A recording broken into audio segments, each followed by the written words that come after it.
Kalau ngelihat kudeta-kudetaan militer di seluruh dunia, terlebih di Asia Tenggara, kayak di Thailand dan Myanmar, kenapa hal serupa kayak gini rasanya hampir nggak pernah terjadi di Indonesia? Apa militer kita memang jauh lebih profesional dibanding militer asing? Atau ini semua karena Jokowi? Jawaban singkatnya, karena TNI emang nggak perlu ngelakuin kudeta. Beda kasusnya sama negara-negara asing.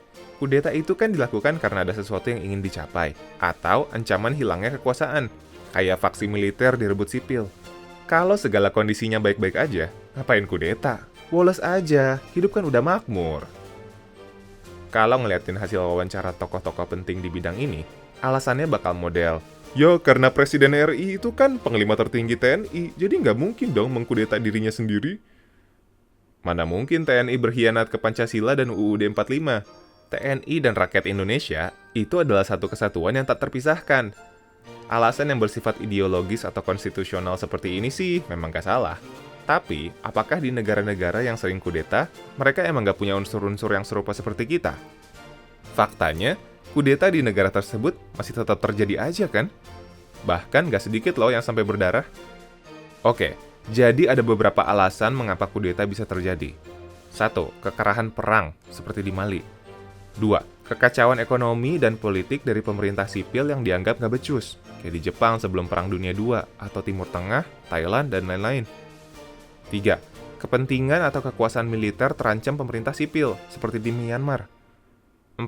Sipil dianggap melenceng secara ideologi dan militer jadi garda ideologi, seperti di Turki.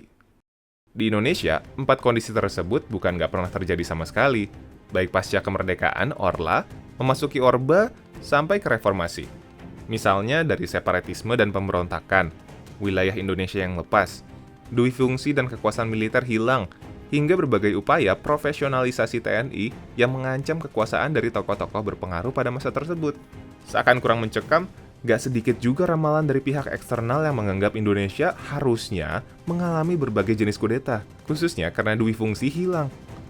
Analisis ini bukan cuma isapan jempol kayak di novel dan game, atau kolom opini media terkenal, hingga berbagai analisis dari intelijen atau pemerintah asing loh.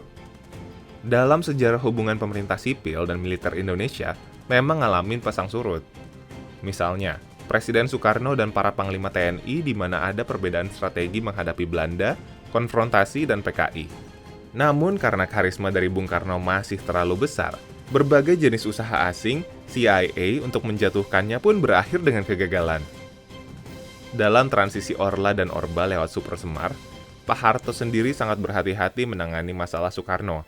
Buktinya, ia nggak langsung main kasar, karena masih menganggap Soekarno sebagai bapak bangsa. Walau dari kalangan militer, ia sangat hati-hati dan mencegah munculnya kekuatan lain, khususnya dari kubu militer. Berani mempertanyakan mengenai keluarga Pak Harto? Fix, ini pengkhianatan.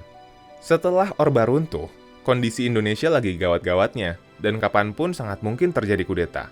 Keberadaan para jenderal reformis ini berperan besar membuat TNI nggak kudeta, malah legowo melepas kuota kursi gratis legislatif, dui fungsi, dan lepasnya kepolisian dari TNI. Ini semua yang bikin wilayah NKRI secara keseluruhan masih bisa dibilang utuh sampai sekarang. Jadi, ada lagi pertanyaan seputar sejarah yang lo pengen Mimin jawab?